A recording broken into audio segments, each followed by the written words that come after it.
Bismillahirrahmanirrahim. Assalamualaikum warahmatullahi wabarakatuh. Alhamdulillah nahmaduhu wa nasta'inuhu wa nastaghfiruh wa na'udzu billahi min syururi anfusina wa min sayyiati a'malina. May yahdihillahu fala mudilla lahu wa may yudlilhu fala hadiyalah. Asyhadu an la ilaha illallah wahdahu la syarika lahu wa asyhadu anna Muhammadan abduhu wa rasuluhu la nabiyya ba'dah. Allahumma salli wa sallim wa barik ala nabiyyina Muhammadin wa ala alihi wa sahbihi ajma'in. Amma ba'd, ma'asyiral muslimin, para bapak dan ibu jamaah salat subuh yang dirahmati Allah. Alhamdulillah, mari kita senantiasa bersyukur ya. Kita diberikan nikmat sehat, nikmat kuat untuk melangkahkan kaki kita menuju majelis yang sangat mulia ini. Para bapak dan ibu yang dirahmati Allah, mungkin saya hanya ingin menyampaikan satu fenomena yang kemarin baru saja terjadi gitu ya. Jadi ada lebaran 2 kali gitu. Jadi hari Sabtu kita sudah lebaran, kok cepat hari Minggunya lebaran lagi gitu. Itu baru sekali terjadi sini. Dan alhamdulillah Pak, di tempat saya itu sholat Idnya 2 kali. Ya, jadi mungkin rekor di Jember ya, sholat Id 2 kali gitu ya. Satu-satunya. Kenapa? Setelah dimusyawarahkan ternyata terjadi silang pendapat ya. Ada 2 pendapat yang sama-sama ngotot gitu ya. Biasanya kalau terjadi perbedaan hari raya itu, maka yang ikut Muhammadiyah saya sarankan untuk sholat di masjid. Jadi timbangannya nanti kita adakan juga, yang ikut sedikit malah izin loh. Sudah kalau gitu ikut di masjid saja. Tetapi ternyata kemarin bukan warga Muhammadiyah, mereka ngotot hari Sabtu gitu loh. Ya. Maka saya bilang sudah kalau begitu kita adakan 2 kali, kita siapkan khotibnya 2 kali juga gitu ya, sekaligus gitu ya. Dan yang sholat juga silahkan memilih gitu ya. Mau yang Sabtu silahkan, mau yang Ahad silahkan. Dan ternyata itu betul-betul terjadi gitu ya. Artinya jamaahnya itu 50-50 Pak. Jadi separuh ikut ya Yaumul Sabat itu hari Sabtu, yang separuhnya lagi ya hari Ahad itu. Tapi insya Allah tidak ada yang sholat 2 kali. Apalagi khutbah 2 kali gitu ya. Karena saya juga diminta khutbah hari Ahad itu Pak.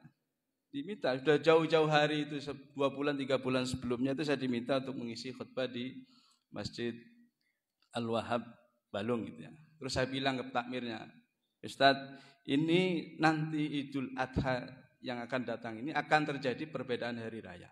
Sudah bisa saya pastikan, saya bilang. Kira-kira masjid sampean ikut yang mana? Ikut pemerintah atau ikut Muhammadiyah? Nah, ikut pemerintah, saya mau tanya dulu sama pimpinan saya gitu. Boleh apa enggak saya khutbah hari Ahad gitu. Ya. Kalau ikut Muhammadiyah saya siap. Maksudnya harinya gitu ya, maksudnya harinya. Nah, ketika saya konsultasi kepada pimpinan, dijawab, ya jangan sampean ini pimpinan majelis, kalau sampean memberi contoh yang buruk nanti anak buahnya bagaimana gitu. Ya sudah, akhirnya saya sampaikan izin itu bahwa saya tidak diizinkan untuk memberi khutbah hari Ahad. Ya. Akhirnya ya sudah saya batalkan itu. Ya cuma memang eman, karena di situ masjidnya memang mengakomodir semua kelompok dan golongan, Pak. Jadi masjidnya itu kalau Idul Fitri itu yang khotibnya NU, Idul Adha itu khotibnya Muhammadiyah. Kan bagus kan, Pak ya? Iya, semuanya diakomodir. Bahkan yang Salafi pun juga masuk dalam khotib Jumat itu. Walaupun ya pernah terjadi kasus karena ceramahnya mungkin tidak cocok, akhirnya ada protes gitu. Tapi itu masjid prinsipnya di atas dan untuk semua golongan, mengakomodir itu Pak. Jadi alasannya kenapa saya yang diminta? Karena Anda dianggap mewakili Muhammadiyah. Kemarin Idul Fitri sudah NU katanya. Kan bagus ya Pak ya. Saya bilang iya emang juga, berarti Muhammadiyah tidak terwakili kalau terjadi perbedaan hari raya ini lagi. Dan insya Allah ini 25 tahun mendatang itu akan terjadi 8 kali perbedaan hari raya, Pak. Jadi siap-siap hari raya 2 kali gitu. Ya. Bukan hari raya Idul Adha saja, Idul Fitri juga. Termasuk awal Ramadan itu sudah bisa dihitung, Pak. Ya, sudah bisa dihitung bahwa itu akan terjadi perbedaan, akan terjadi persamaan gitu. Dan memang sempat terjadi juga ya namanya jamaah itu saling beradu argumen gitu ya. Panas-panasan, postingan ini ceramahnya Ustadz A, ini ceramahnya Ustadz B, yang bela ini, yang bela itu, biasa gitu ya. Ya, akhirnya ada sedikit crash gitu ya, ada sedikit friksi gitu, perpecahan, tetapi akhirnya kemudian sama-sama ngerem ya. Ya sudahlah, mau diperdebatkan apa lagi gitu. Toh memang akhirnya ujungnya juga akan menghasilkan dua pendapat gitu. Pendapat yang mengatakan hari rayanya adalah hari Sabtu dan hari rayanya adalah hari Ahad. Sama-sama tanggal 10 Dzulhijjah, cuma beda harinya gitu. Jadi bingung kan? Ya itulah. Dinikmati saja kebingungannya itu, Pak. Jadi memang begitulah ya. Memang begitulah agama kita ya. Jadi dan ada yang lebih aneh lagi, Pak. Ada orang yang puasa Arafahnya itu hari Jumat, nyembelihnya hari Sabtu, tapi sholatnya hari Ahad. Saya tidak tahu di sini ada enggak. Dan itu kemarin saya ngobrol sama tukang cukur saya itu kan, kebetulan dia imam juga di masjidnya itu kan. Gimana sampean ya hari rayanya hari apa? Saya sholatnya hari Ahad, tapi saya puasanya hari Jumat. Loh kok bisa katanya? Saya khawatir nanti kalau saya puasa hari Sabtu pas barengi hari raya di Mekah itu saya jadi haram puasanya. Makanya saya puasa hari Jumat. Tapi sholatnya apa? Sholatnya hari Ahad. Kenapa? Ya sholat kan sunnah, Pak. Perkara dikerjakan dapat pahala, nggak dikerjakan ya nggak dapat pahala. Kalaupun nggak pas harinya kan nggak dosa, nggak ada larangan sholat, nggak ada larangan sholat Idul Adha di hari selain hari nahar kan nggak ada. Tapi kalau puasa pada hari nahar itu kan hukumnya haram. Daripada saya terjerumus atau terjebak dalam perbuatan haram, padahal puasa hukumnya hanya sunnah. Kalaupun saya benar dapat pahala, kalau saya salah dapat dosa, mendingan saya tidak kerjakan pada hari Sabtu. Ya. Oh ada juga yang seperti itu kata saya.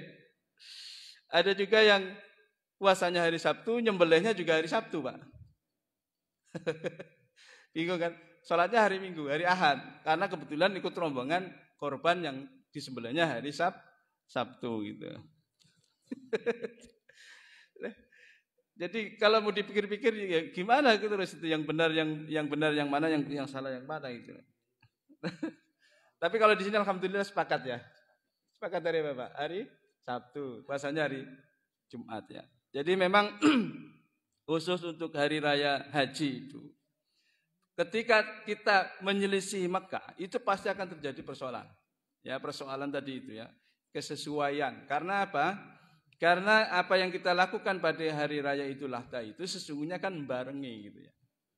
Kalau orang Jawa bilang mangayu bagyo gitu ya. Jadi kita ini sebenarnya ikut bersukacita dengan kegembiraan saudara-saudara kita yang sedang melaksanakan ibadah haji. Jadi semua rangkaiannya harus mengikuti. Dan kalau itu tidak sama, akan jadi masalah gitu loh. Masalahnya. Dan itu juga terjadi, Pak, di Muhammadiyah ya, saya bicara Muhammadiyah. Tahun 2015 itu tahun hijrahnya berapa itu? 14 3 berapa itu? Muhammadiyah berbeda dengan Saudi, Pak. Muhammadiyah lebih dulu lebaran, sementara Saudi kemudian berikutnya. Kenapa terjadi seperti itu? Karena sesungguhnya di Saudi itu hilal sudah tampak secara hisab ya. Sudah bisa dilihat, tetapi waktu itu terjadi badai gurun. Ya, sehingga tidak bisa diru'yah. Akhirnya apa? Dikenapkan menjadi 30 hari. Sementara Muhammadiyah yang menggunakan metode hisab itu ya sudah, pokoknya kalau hilal sudah di atas ufuk berarti sudah ganti hari. Wong itu sudah kita pakai untuk buat tanggalan ya. Tanggalan itu dibuat berdasarkan hisab itu, Pak. Pokoknya kalau hilal sudah di atas ufuk, sudah ganti hari. Makanya kalau Anda jenengan melihat tanggalan yang dicetak-cetak itu, hari rayanya kan hari Sabtu, Pak. Tanggal merahnya kan aslinya hari Sabtu, kemudian digeser jadi hari Ahad gitu ya. Nah, ketika itu ya sama Muhammadiyah dibully, Pak.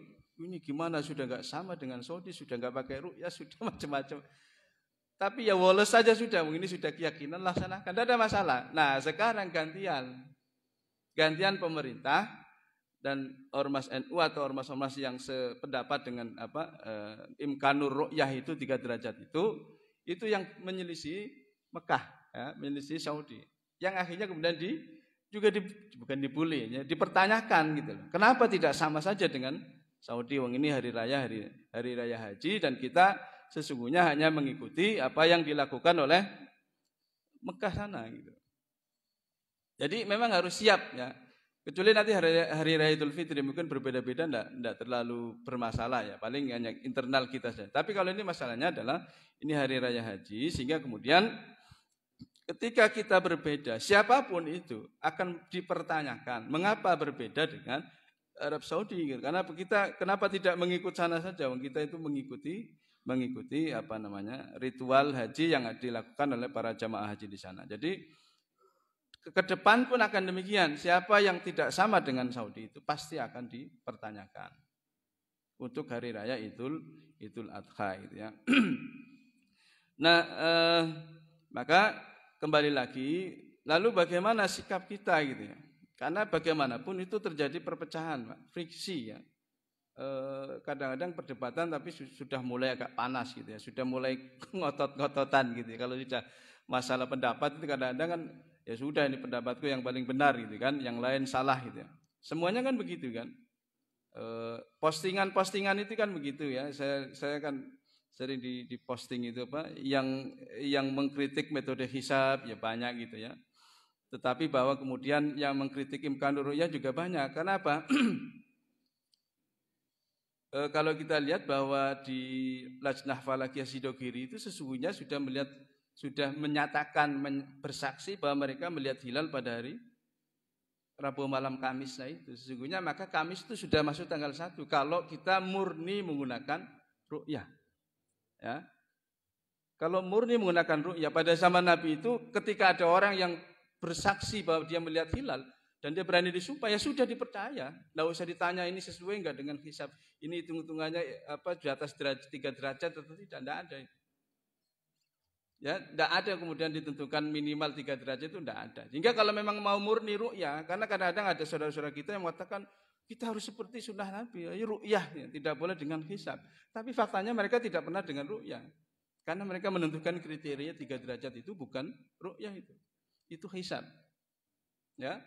Jadi tidak ada yang murni ru'yah itu tidak ada. Kalau ada yang mengklaim itu berarti dia harusnya ketika ada orang yang mengaku atau menyaksikan bahwa sudah melihat hilal, maka itu ya harus dipercaya.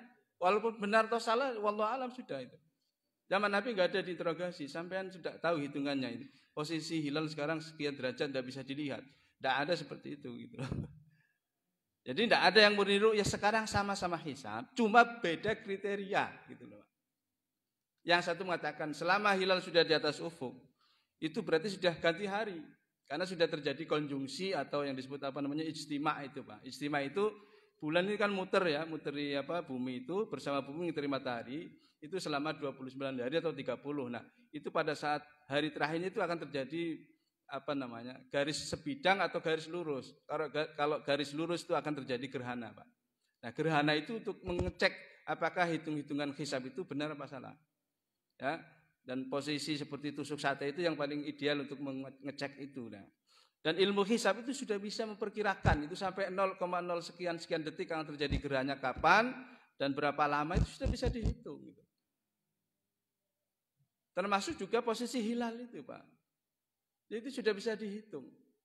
Makanya gini loh maksud saya, ada orang yang tidak percaya hisab, tapi dia percaya matematika itu. 4 tambah 4 berapa, Pak? 8 kan? Percaya kan? Wah, gak usah dibuktikan, itu secara logika sudah bisa diterima. Nah, itu kan hisab kan sebenarnya seperti itu gitu. Bahwa perjalanan bulan dengan kecepatan sekian, maka dia akan dihitung posisinya sudah di atas ufuk atau belum ketika matahari terbenam. Itu sudah bisa dihitung sekarang. Lalu kenapa dulu zaman Nabi tidak menggunakan hisab? Ya, harus diingat bahwa hisab pada zaman Nabi itu masih bercampur ya. Itu masih disebut dengan pseudoscience gitu ya. jadi ilmu tapi ilmu setengah-setengah, Pak. Karena masih bercampur dengan mitos, dengan mitologi, dengan astrologi, gitu, Pak.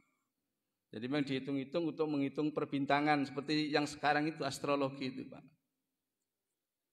Tapi kemudian sejak zaman Kepler itu dipisahkan, Pak, antara astronomi dengan astrologi. Sehingga murni astronomi itu ilmu, bukan lagi menjadi astrologi yang ilmu-ilmu munajim itu, ya, atau tanjim itu ilmu perbintangan yang memang belum bisa dibuktikan secara ilmiah, gitu ya.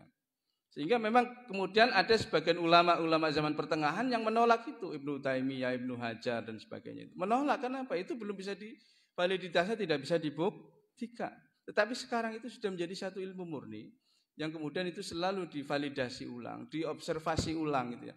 Jadi hisab itu yaitu perjalanan matahari bulan itu dihitung terus, Pak, diakuntasi, dibuat statistiknya, kemudian dihitung. Yang itu pasti, gitu, Pak.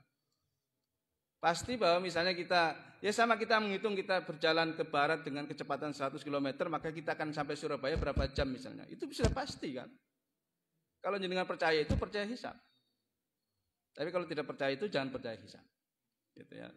Maka sekarang yang beda bukan masalah hisabnya, tetapi kriterianya. Satu menggunakan imkanur ru'yah dengan posisi minimal 3 derajat, yang satu menggunakan wujudul hilal. Pokoknya selama hilal sudah wujud di atas ufuk ketika matahari terbenam, maka sudah ganti hari. Nah, maka karena ini hanya kriteria itu subjektif. Ya, bukan kemudian ini dari Rasul demikian, enggak. Itu subjektif, artinya kesimpulan ulama secara subjektif, kesimpulan para saintifik secara subjektif yang menentukan kriteria itu. Sesungguhnya ini bisa dipertemukan harusnya, gitu. Ya, harus dipertemukan. Karena kadang-kadang posisi 3 derajat di atas 3 derajat itu belum tentu bisa dilihat dengan kondisi langit yang sekarang seperti ini yang banyak polusinya. Kemudian posisi Indonesia yang berada di garis khatulistiwa yang dekat dengan matahari itu sangat sulit karena sinar matahari bisa menghalangi tampaknya hilal itu. Sehingga sangat sulit untuk diru'yah dengan posisi di atas 3 derajat pun sekali, ya. Jadi maka ini ke depan akan selalu berbeda kecuali kalau ada kemauan untuk menyatukan standar atau kriteria ini. Nah, ini tugas, tidak tahu ya sampai kapan ini akan terjadi, karena untuk mewujudkan kalender global sampai sekarang pun belum bisa, gitu ya. Belum ada kesepakatan itu. Nah, para bapak dan ibu yang dirahmati Allah, maka diberikan satu peristiwa saja, Pak. Atau peristiwa yang mungkin ini pegangan atau teladanan bagi kita, ya. Bahwa perbedaan khilafiyah itu bukan hanya terjadi pada zaman kita saja, tetapi juga sudah terjadi pada zaman Nabi, gitu. Satu kasus atau hadis yang sangat terkenal, gitu ya. Jadi pernah suatu ketika Rasulullah mengirim satu pasukan untuk menyerang salah satu komunitas Yahudi yang ada di Madinah yang disebut dengan Bani Quraidah. Nah, ketika beliau melepas pasukan ini, beliau berpesan kepada para tentara itu agar la yusalliyanna ahadun al-asra illa fi Bani Quraidah. Jangan sekali-kali, kata Nabi, kalian sholat asar kecuali sudah di Bani Quraidah. Kecuali di Bani Quraidah. Pesannya seperti itu, Pak. Dan ini secara lugatan itu sudah diperkuat dengan nun taukid. Jadi Nabi mengatakan jangan sekali-kali, apapun yang terjadi, itu kalau secara bahasa kan begitu, ya. Apapun yang terjadi, mau kiamat mau apa, kalian jangan sholat asar kecuali di Bani Quraidah. Nabi hanya mengatakan seperti itu, bahasanya seperti itu, ya. Ya, jadi la yusalliyanna ahadun al-asra illa fi Bani Quraidah. Maka fa'adraka ba'duhum al-asra fit tariq faqala ba'duhum la nusalli hatta na'tiha faqala ba'duhum bal nusalli, ya, lam yurad minna dzalika fadzukira lin nabi sallallahu alaihi wasallam falam yu'annif wahidan minhum. Jadi dalam hadis ini disebutkan fa'adraka ba'duhum al-asra fit tariq. Ketika pasukan ini menuju Bani Quraidah, itu ternyata sudah waktu asar sudah masuk, mereka belum sampai, gitu. Masih di tengah perjalanan. Dan ketika asar mau habis, itu juga belum sampai di Bani Quraidah. Maka fa'adraka ba'duhum al-asra fit tariq. Maka sebagian sahabat itu kemudian menyimpulkan, oh berarti Nabi bukan kemudian memaksa atau menyuruh kita untuk sholat asar di Bani Quraidah apapun yang terjadi. Karena apa? Karena waktu-waktu sholat sudah ada waktunya, sudah ada batasannya ya. Inna sholata kanat 'alal mu'minina kitaban mawquta. Sholat itu sudah ada batas waktunya. Jadi kalau melewati itu ya sudah kita lakukan di tengah jalan. Jangan dilanggar itu aturan-aturan itu. Artinya apa? Bahwa sebagian sahabat kemudian mengaitkan hadis ini juga dengan hadis-hadis Nabi yang lain tentang waktu-waktu sholat. Awqatus sholat, bahwa sholat asar itu mulai dari panjangnya bayangan sama dengan benda sampai kemudian matahari terbenam. Berarti kalau matahari terbenam belum sampai di Bani Quraidah, ya kita harus sholat asar di jalan. Berarti yang sholat asar di jalan melanggar kata-kata Nabi tadi kan? Iya enggak? Nabi mengatakan la yusalliyanna ahadun al-asra illa fi Bani Quraidah. Titik, enggak ada keterangan bagaimana caranya. Pokoknya jangan sholat asar kecuali sudah di Bani Quraidah. Fa adraka ba'duhum al-asra fit thari. Maka kemudian sebagian sahabat yang yang cerdas gitu ya, menggunakan nalarnya mengatakan, loh, ini kalau kita tidak sholat asar, maka kita akan kehilangan waktu sholat asar ini, karena kita sudah lewat maghrib, sudah terbenam, kita belum sampai di Bani Quraidah. Sementara Nabi dalam dalil-dalil yang lain mengatakan bahwa kita harus sholat sesuai dengan waktunya. Ya, tidak boleh kemudian sholat asar dilakukan di sholat maghrib atau isya. Ya, walaupun kadang-kadang itu terjadi, Pak. Kalau panjenengan melakukan perjalanan jauh itu nanti ada beberapa waktu yang hilang gitu ya. Ya, kalau misalnya dari Tokyo ke Amerika itu Amerika ke Tokyo itu nanti ada waktu yang hilang atau ada waktu yang nambah gitu ya. Jadi ada satu hari yang hilang, nanti gantinya bagaimana itu, wallahu alam itu. Nah, kembali hadis ini, maka fa'adraka ba'duhum al-asra fit thariq, ya. Maka sebagian sahabat kemudian salat di jalan. Faqala ba'duhum la nusalli hatta natiyah. Tetapi sebagian yang lain mengatakan tidak. Oh, ini Nabi ini jelas. Dawuhnya sudah jelas. La yusalliyanna ahadun al-asra illa fi Bani Quraidah. Jangan salat asar kecuali Bani Quraidah. Teksnya, nasnya, bunyinya seperti itu gitu loh. Sehingga yang sholat asar di jalan tidak di Bani Quraidah, dia melanggar bunyi teksnya kan? Melanggar enggak, Pak? Melanggar. Ya, melanggar. Tetapi yang lain mengatakan, loh, Nabi juga dahulu sholat asar itu ada waktu-waktunya, tidak boleh dilanggar juga gitu. Kalau panjenengan pilih yang mana, Pak? Nah, jelas ini. Dan kasus nyata terjadi gitu ya. Jadi sahabat juga berbeda pendapat, berselisih pendapat itu. Itu zaman Nabi masih hidup. Nabi masih hidup itu. Nabi masih hidup dan itu terjadi. Maka waqala ba'dhum bal nusalli lam yurad minna dzalik. Sebagian lain yang sholat di jalan tadi mengatakan, kami akan tetap sholat. Kenapa? Lam yurad minna dzalika, yang dimau Nabi itu bukan itu tuh katanya. Yang dimau Nabi itu bukan itu, bahwa kita harus sholat di Bani Quraidah apapun yang terjadi, walaupun waktu sholat asar sudah lewat. Jadi yang sholat di jalan tadi itu mengatakan lam yurad dzalika minna, ya. Nabi tidak menghendaki itu. Bukan maksudnya bukan seperti itu kata Rasulullah SAW. Tapi yang dimaksud oleh Nabi nanti akan ketahuan ya, bahwa sesungguhnya Nabi mengatakan kalian itu harus percepat langkah supaya Pak asar nanti sudah sampai di Bani Quraidah. Gitu ya. Takwilnya gitu. Takwilnya kenapa terjadi begitu. Seandainya ini mereka sampai di Bani Quraidah waktu asar, ini tidak akan terjadi ya. Tapi karena mereka secara faktual, faktanya kemudian mendapatkan anomali gitu ya. Anomali itu artinya kekacauan gitu. Kekacauan itu maksudnya gini, kalau kita pahami secara tekstual, ini kita akan melanggar hadis yang lain gitu loh. Kalau dawuh Nabi kita pahami secara harfiah, itu akan melanggar hadis-hadis yang lain tentang inna sholata kanat 'alal mu'minina kitaban mawquta. Kemudian kata Nabi waktu sholat asar itu dari bayangan sama dengan benda, bayangan sesuatu sama dengan benda atau sesuatu itu sampai terbenamnya matahari itu. Nah, maka kata sebagian yang sholat di tengah jalan, bal nusalli lam yurad minna dzalik. Kami tak akan tetap sholat. Kenapa? Bukan itu yang dimaksud oleh Rasulullah. Fadzukira lin Nabi sallallahu alaihi wasallam. Maka peristiwa itu disampaikan. Enaknya gitu kalau zaman Nabi ya. Kita berbeda pendapat seperti sekarang ini. Nanti kita kembalikan lagi pada Rasulullah. Gimana nih yang benar yang mana katanya? Kalau ada Rasulullah kan enak ya. Kalau sekarang kan bingung mau kembali ke siapa? Kembali ke ulama A begini, kalau ulama B begini gitu ya. Akhirnya kan bingung juga. Nah, pada zaman Nabi fadzukira dzalika lin Nabi sallallahu alaihi wasallam. Maka kemudian peristiwa itu disampaikan kepada Rasulullah sallallahu alaihi wasallam. Dan apa yang disampaikan oleh Nabi? Inilah ya, yang maksud saya nanti akan poinnya di sini ya, poinnya itu menghadapi khilafiyah itu. Maka kemudian falam yu'annif wahidan minhum. Nabi tidak menyalahkan salah satu di antara mereka. Ya. Nabi enggak mengatakan yang sholat di jalan itu yang benar, enggak. Atau yang sholat di Bani Quraidah itu yang benar, enggak. Nabi enggak lam yu'annif.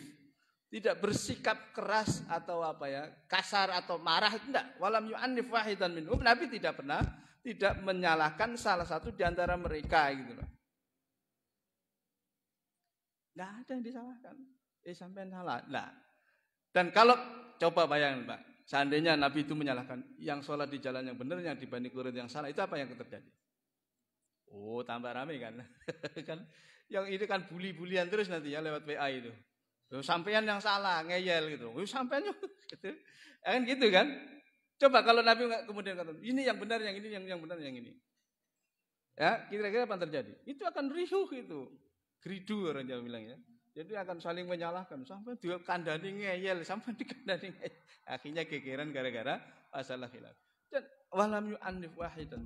Nabi tidak menyalahkan salah satu di antara mereka. Dan ini poinnya Pak, yang ingin saya sampaikan. Artinya apa? Ya, bahwa masalah khilafiyah itu pasti akan terjadi ya. Karena ini sudah sunatullah ya. Sunatullah. Kalau ada yang ingin menghilangkan itu berarti tidak akan berbenturan dengan kehendak Allah ya. Takdir Allah sudah itu. Nah, maka karena ini khilafiyah dalam masalah pilihan ya, yang istilahnya hanya tanawu atau variasi saja pandangan itu, maka kita teladani Rasulullah ini. Ya sudahlah, kalau memang itu tidak bisa disatukan, sudah biarlah masing-masing berjalan sesuai dengan keyakinannya. Ya. Ada yang nyalakan saya Pak, sampai kan nggak punya prinsip gitu. Ya prinsip saya ya ini kata saya. Nabi saja tidak berani menyalahkan sahabatnya yang berbeda pendapat, apalagi saya gitu. Saya nggak untuk wahyu nyalah-nyalah kewong. Makanya ketika terjadi perdebatan di musola Sami, di takmir itu, saya lihat kok dua-duanya sama ngotot. Ya sudah kita layani saja. Dan itu bagus untuk pendidikan masyarakat agar mereka supaya menjadi terbiasa dengan khilafiyah ini. Kenapa kita bertengkar terus?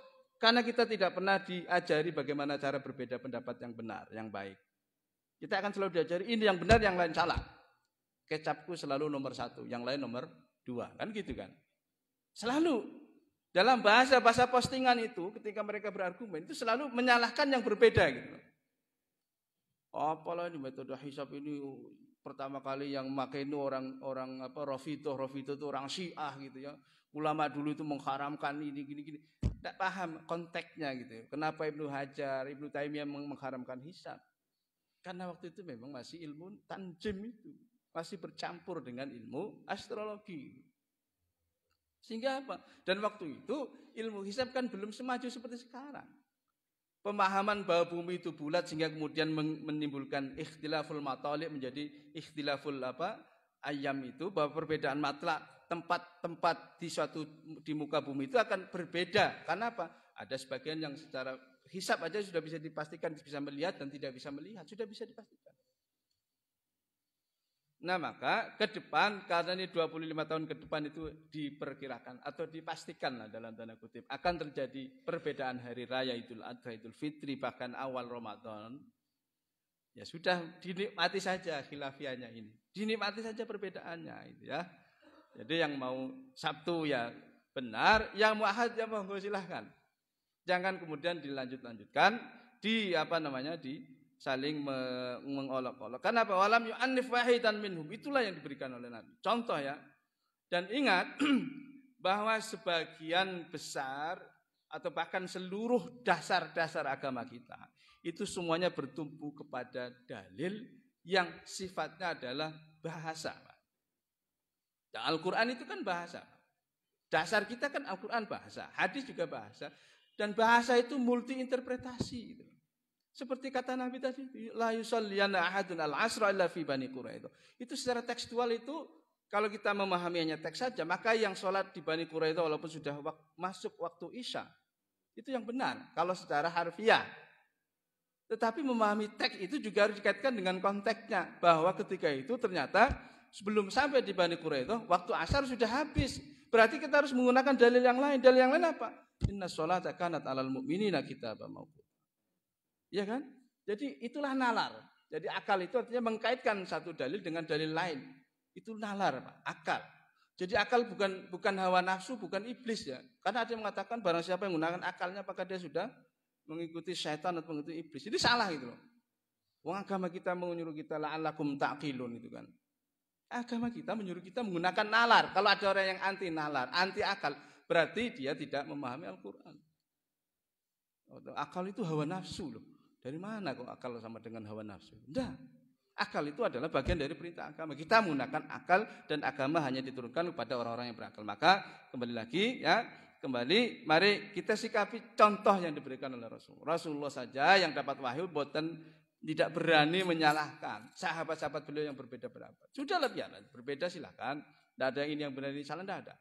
Kecuali dalam kasus-kasus antara hak dengan batil itu. Nabi langsung menegur memangnya. Kalau perbedaan itu masalah hak dan batil.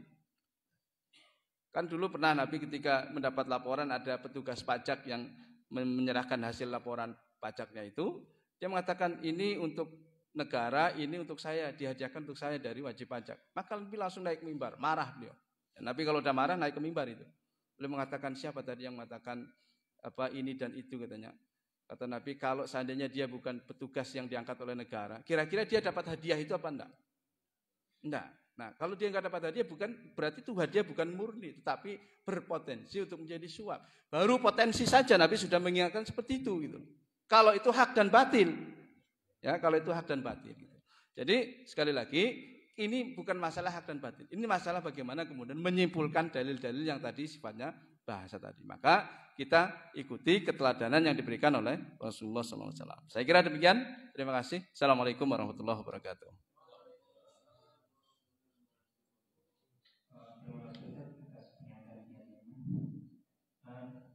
Barangkali masih ada Bapak ingin diskusi aja monggo.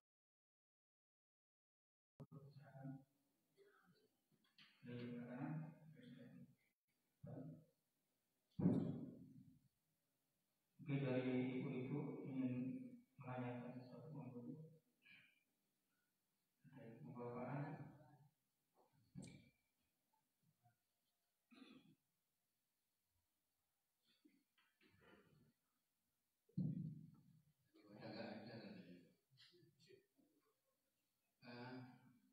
Soal waktu Pak, bukan mustahil kalau perjalanan dari Papua misalkan di Jakarta itu akan bisa ditempuh dalam waktu setengah atau 1 jam. Sekarang misalkan saya ada di Jayapura, waktu itu sholat waktunya sholat zuhur, mau perjalanan ke Jakarta. Nah ini apakah bisa Pak dijamak? Kita tahu memang perjalanan itu sampai di Jakarta itu belum sholat asar. Tapi kan ada kemungkinan perjalanan itu misalkan di delay atau gimana gitu. Yeah. Untuk mengantisipasi itu sholat asarnya dijamak dengan sholat zuhur gitu. Yeah. Itu bagaimana Ustaz? Jadi dilakukan sebelum perjalanan gitu. Iya. Iya. Ya, monggo Pak. Jadi kalau memang sudah masuk waktu zuhur, sekalian dijamak asar dan zuhurnya itu Pak. Sudah masuk waktu zuhur belum waktu berangkat? Sudah. Ya. Jadi kalau sudah begitu, lebih baik dijamak di awal. Jadi misalnya saya mau ke Surabaya gitu ya. Ini sudah masuk adzan zuhur, sudah dijamak saja. Walaupun ketika kita masih di rumah, dijamak tanpa dikosor. Tapi kalau sudah kita perjalanan, walaupun mungkin baru keluar dari mana lah gitu ya, misalnya, itu sudah dianggap di jalan kan, itu boleh dikosor. Tapi kalau masih di rumah, itu dijamak tanpa dikosor. Walaupun kita yakin bahwa nanti sampai ke Jakarta itu masih jam. Mas asar silahkan. Iya silahkan saja. Jadi itu sudah digugurkan dengan jamak tadi. Itu bagian dari rukhsahnya ya. Sehingga gini Pak, jadi Nabi dulu ketika beliau Fathu Makkah, itu kan di Mekah berapa hari itu? Hampir 18 hari itu. Dan itu selalu sholatnya di jamak. Walaupun beliau punya banyak waktu untuk tidak menjamak itu ya. Jadi misalnya kita pergi ke mana lah ya, ke New York gitu ya. Kita di sana mungkin ada seminggu atau setengah bulan. Di jamak terus silahkan Pak, karena posisi kita dalam posisi musafir. Tetapi kita juga boleh, itu pilihan ya. Ada ulama mengatakan itu azimah, ada yang mengatakan itu rukhsah. Maksudnya gini Pak, Islam agama sudah memberikan keringanan. Kalau kita nggak pakai, itu berarti kita nggak menghargai yang ngasih keringanan gitu Pak. Maka dijamak terus. Tetapi juga ada sebagian sahabat yang kemudian sholatnya manual, biasa saja. Kenapa? Ya ingin mendapatkan keutamaan jamaah gitu kan, setiap hari ke masjid. Wong saya cuma di sana juga nggak kemana-mana, nggak cuma di rumah gitu misalnya. Misalnya dengan ke mana lah, ya musafir ke Kalimantan, ke Papua selama seminggu gitu. Jamak terus silahkan. Itu bagian dari rukhsah. Tapi kita juga punya pilihan untuk tidak menjamak. Bisa dipahami Pak? Bagiannya untuk menjamak itu tadi disebut 18 hari. Gimana? 18 hari ya? Iya. Ya. Kalau yang saya pernah ini 3 hari. Itu kriteria fikih Pak. Kriteria fikih untuk membatasi ya. Karena begini, ada kasus dulu ada dosen IAIN Jogja itu siapa namanya? Abu Bakar Aceh kalau siapa itu. Jadi karena dia merasa bahwa dia musafir di Jogja, selama dia ngajar di Jogja itu dijamak terus. Hasbi Siddiqi apa Abu Bakar Aceh Pak? Hasbi Siddiqi ya. Ini salatnya dijamak terus. Karena apa? Memang Nabi dulu ketika di Mekah sampai 18 hari pun dijamak. Tetapi bukan berarti kita tidak boleh sholat biasa. Sholat ya apa namanya? Sholat biasa tanpa dijamak dan dikosor. Nah, maka kemudian ulama memberikan batasan. Kalau memang begini ya, kalau memang kemungkinan kita akan menetapnya lama, ya sudah jangan dijamak terus Pak. Nanti apa ya dianggap apa istilahnya mengambil yang mudahnya saja. Tapi sebenarnya itu ada kemungkinan. Contoh itu diberikan oleh Nabi. Jadi 18 hari beliau di Mekah itu, beliau selalu jamak qashar ketika sholat. Ya, gitu Pak. Ini mungkin ada hal lain. Saya tugasnya itu di luar kota. Ya. Di luar kota setiap itu pulang. Nah, di luar kota itu boleh jamak apa enggak? Boleh silakan. Berapa jaraknya? 350 kilo. Iya silakan. Itu bagian dari rukhsah. Ya, bagian dari rukhsah. Jadi silakan dijamak. Tetapi kalau mau tidak mengambil rukhsah itu juga diperbolehkan. Para sahabat juga ada sebagian yang dia tidak mengambil rukhsahnya itu. Dia sholat biasa. Kenapa? Kalau sholat biasa itu kan bisa mengambil fadilah yang lain, rawatibnya bisa. Kalau jamak kan tidak perlu kayak sholat qobliyah ba'diyah toh. Wong jamak kok masih qobliyah ba'diyah itu. Tidak perlu, ya sudah jamak qashar itu sudah Pak. Ya. Jadi saya mau qobliyah zuhur dulu sebelum dijamak, nanti setelah jamak qashar ba'diyah asar enggak bisa Pak. Jadi para ulama pun mengatakan kalau kita sudah mengambil jamak qashar itu, ya sudah itu saja yang diambil. Tidak usah pakai qobliyah, ba'diyah, salat-salat yang lain sunah-sunah itu tidak perlu. Kenapa? Wong yang wajib aja sudah diberikan keringanan gitu. Tetapi ada juga yang karena merasa ini tidak ada masalah kalau saya sholat biasa dan apalagi saya bisa sholat ba'diyah, qobliyah, rawatibnya dapat, ya, nawafilnya juga dapat keutamaan yang lain, ya silahkan juga. Tetapi ada kebolehan itu untuk tetap menjamak. Ya misalnya saya ke Jogja gitu Pak, seminggu saya jamak qashar Pak. Gitu ya. Saya jamak qashar ya. Tetapi kalau apa ya itu saya pakai rukhsahnya itu gitu. Gitu. Tapi tetap saya jamaah walaupun mungkin ambil zuhurnya atau maghribnya misalnya gitu. Saya kira demikian. Jelas Pak? Iya, monggo Pak.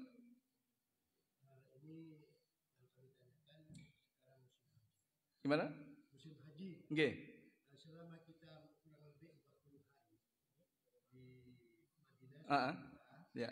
Ini boleh dijamak qashar atau bagaimana? Boleh sebenarnya. Kemudian kaitannya dengan 27 derajat. Ya.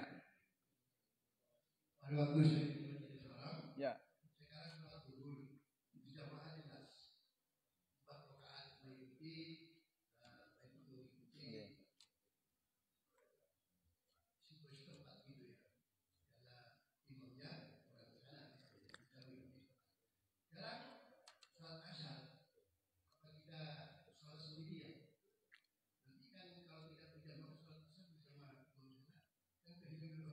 Betul, Pak.